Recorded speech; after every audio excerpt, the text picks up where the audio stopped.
കേന്ദ്രൻ ഒരു തരത്തിലുള്ള ഭീഷണിയും ഒരു തരത്തിലുള്ള വിരട്ടലും വിലപ്പോവില്ല, ശക്തമായി തന്നെ കയ്യേറ്റമൊഴിപ്പിക്കലുമായി മുന്നോട്ട് പോവുകയാണ് റവന്യൂ വകുപ്പ്.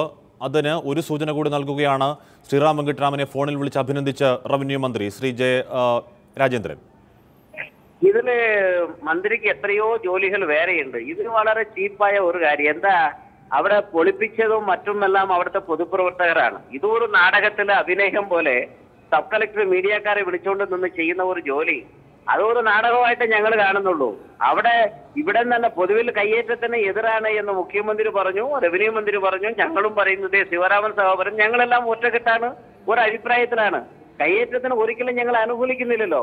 വെങ്കട്ടരാമൻ വലിയ ആളാകണം, സിനിമയിൽ കാണുന്നത് പോലെയുള്ള ഹീറോ ആവണം, അതിനെപ്പറ്റിയ ചുറ്റുപാടും കാര്യങ്ങളും ഒരിക്കൽ ഉള്ള ചില പ്രചരണങ്ങളും നടക്കണം. ഇതോടൊന്നും ഈ പ്രദേശത്ത് ഞങ്ങൾ ഇത് യോജിക്കത്തില്ല. ഇതിങ്ങനെ കാണുന്ന ആളുകൾ, കേൾക്കുന്നവർക്ക് കുറച്ചു പേർക്ക് വളരെ ഇൻട്രസ്റ്റിംഗ് ആയിട്ട് കാണും.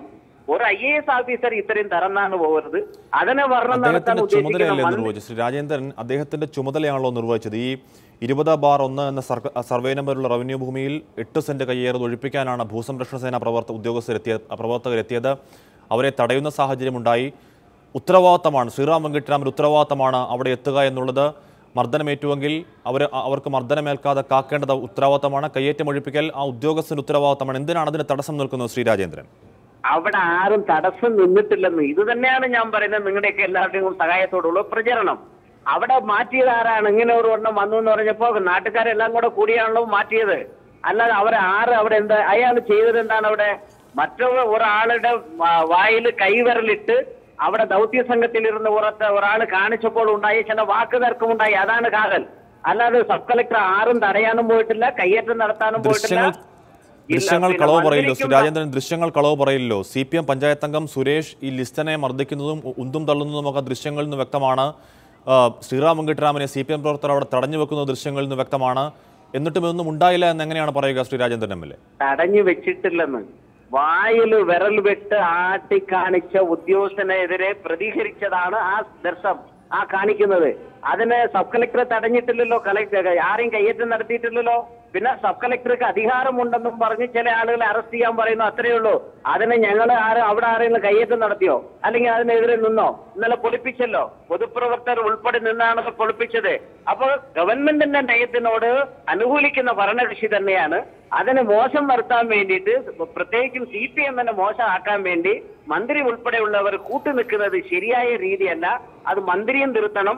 ഇത്തരത്തിലുള്ള ഉദ്യോഗസ്ഥന്മാരുടെ പേരിൽ വളരെ വ്യക്തമായി നിലപാട് സ്വീകരിക്കണം. ദൃശ്യമാധ്യമങ്ങളിലൂടെ പ്രവർത്തനം നടത്തേണ്ടത്. ഇത്രമേൽ സുതാര്യമാണ് നിങ്ങളുടെ CPM നിലപാടെങ്കിൽ ശ്രീ രാജേന്ദ്രൻ MLA എന്തിനാണ് MM മണി ഇന്നലെ പറയുന്നത് ഒരു വകുപ്പും ആർക്കും തീരെഴുതി കൊടുക്കുന്നില്ല, ജനത്തെ ബുദ്ധിമുട്ടിക്കുകയാണെങ്കിൽ അവിടെ കയ്യേറ്റമൊഴിപ്പിക്കൽ നടക്കില്ല എന്നൊക്കെ ഒരു മന്ത്രി എന്തിനാണ് ഒരു വകുപ്പിനെ വെല്ലുവിളിക്കുന്നത്? വകുപ്പിനെ വെല്ലുവിളിച്ചതല്ല, അദ്ദേഹം മന്ത്രിയാണല്ലോ. അദ്ദേഹവും സർക്കാരിന്റെ കീഴിലുള്ള ഒരു വകുപ്പിലാണല്ലോ മന്ത്രി. അദ്ദേഹം അതും കൂടെ കണക്കാക്കിക്കൊണ്ടാണല്ലോ പറയുന്നത്. പൊതുഭരണമാണ്, മുന്നണി ഭരണമാണ്. ആ സംവിധാനത്തിൽ എല്ലാവരും കൂടി ആലോചിച്ചാണ് ചെയ്യേണ്ടത്. ഈ IAS-കാരനേക്കാളും പ്രഗത്ഭരായ IAS-കാർ ഇവിടെ ഉണ്ടായിട്ടുണ്ട്. അവിടെ ഒരു 4 കോല് നട്ടു, പൊതുപ്രവർത്തകർ തന്നെ മാറ്റിക്കൊടുത്തു. ശ്രീ രാജേന്ദ്രൻ MLA വ്യാപകമായ കയ്യേറ്റം അവിടെ നടക്കുന്നു. ഇപ്പോൾ മൂന്നാറിൽ അങ്ങോളം ഇങ്ങോളം 123ഓളം വൻകിട കെട്ടിടങ്ങൾ ഒരു അനുമതിയുമില്ലാതെ പണി നടക്കുന്നു. ഇതിനൊക്കെതിരെ പ്രതികരിക്കുന്ന ഉദ്യോഗസ്ഥൻ എന്തിനാണ് ഇത്രമേൽ അവഹേളിക്കുന്നത് ശ്രീ രാജേന്ദ്രൻ? ാണ് ഉദ്യോഗസ്ഥൻ ഉണ്ടായത്. ഇതിനു മുമ്പ് ഉദ്യോഗസ്ഥനില്ലേ? ഇതിനു മുമ്പ് കെട്ടിടം പണിയുമ്പോൾ ഉണ്ടായിരുന്ന സബ് കളക്ടറാണല്ലോ ഇപ്പൊ ജില്ലാ കളക്ടർ ആയിരിക്കുന്നത്. അപ്പൊ ജില്ലാ കളക്ടർ സബ് കളക്ടർ ആയിരിക്കുമ്പോഴും ഇപ്പൊ ഇരിക്കുന്ന ഉദ്യോഗസ്ഥന്മാർ മാത്രമാണ് ഉദ്യോഗസ്ഥരാകുന്നത്. അങ്ങനെയല്ല. ആ സബ് കളക്ടർ, ഇപ്പോഴത്തെ ജില്ലാ കളക്ടർ ആ കാലത്ത് സബ് കളക്ടറാണ്.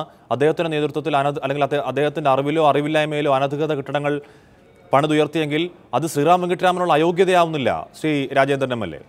ഗവൺമെന്റ് അനുവാദമില്ലാതെ ഏത് കെട്ടിടമുണ്ടെങ്കിലും ഞങ്ങൾ ആരും എതിരല്ലോ. അതൊക്കെ പൊളിച്ചോട്ടെ, ഞങ്ങൾക്ക് ഒരു പ്രശ്നമില്ലല്ലോ. മറിച്ച് എന്താ കാര്യം? ഇത് കൂട്ടി ജാട കാണിക്കാൻ പോകുന്ന അപ്പോഴത്തെ സബ് കളക്ടർ ഇതൊന്നും പറഞ്ഞില്ല. അദ്ദേഹം ഇപ്പോൾ കളക്ടറായി. അതുകൊണ്ട് ഇപ്പോഴത്തെ സബ് കളക്ടറും അതേപോലെ നിർമ്മമനായി നിസ്സംഗനായിരിക്കണം എന്ന ന്യായം എവിടുത്തതാണ് ശ്രീ രാജേന്ദ്രൻ MLA? ഇവിടെ നിങ്ങൾ ഈ വാദിക്കുന്ന വാദം എവിടെ കേട്ടും കേൾവിയില്ലാതെ. അന്ന് നടന്നതൊക്കെ നടക്കാം, ഇന്ന് നടക്കാൻ പാടില്ല എന്നല്ല ഞാൻ പറഞ്ഞത്. അന്നും ഉണ്ടായിരുന്ന ഉദ്യോഗസ്ഥന്മാർ ഇന്നും ഉണ്ടായിരുന്നു.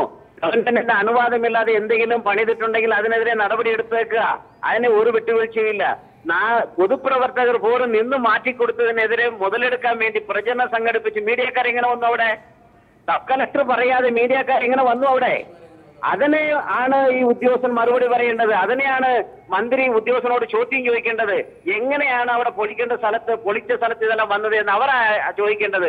അങ്ങനെയാണ് പൊളിക്കുന്ന സ്ഥലത്ത് CPM-കാർ വന്നത്. ശ്രീ രാജേന്ദ്രൻ, ഗവൺമെന്റിനെ മോശമാക്കാൻ വേണ്ടി നടത്തുന്ന പ്രചരണമാണ് അവസാനിപ്പിക്കണം. എങ്ങനെയാണ് പൊളിക്കുന്ന സ്ഥലത്ത് CPM-കാർ വന്നത്? ശ്രീ രാജേന്ദ്രൻ.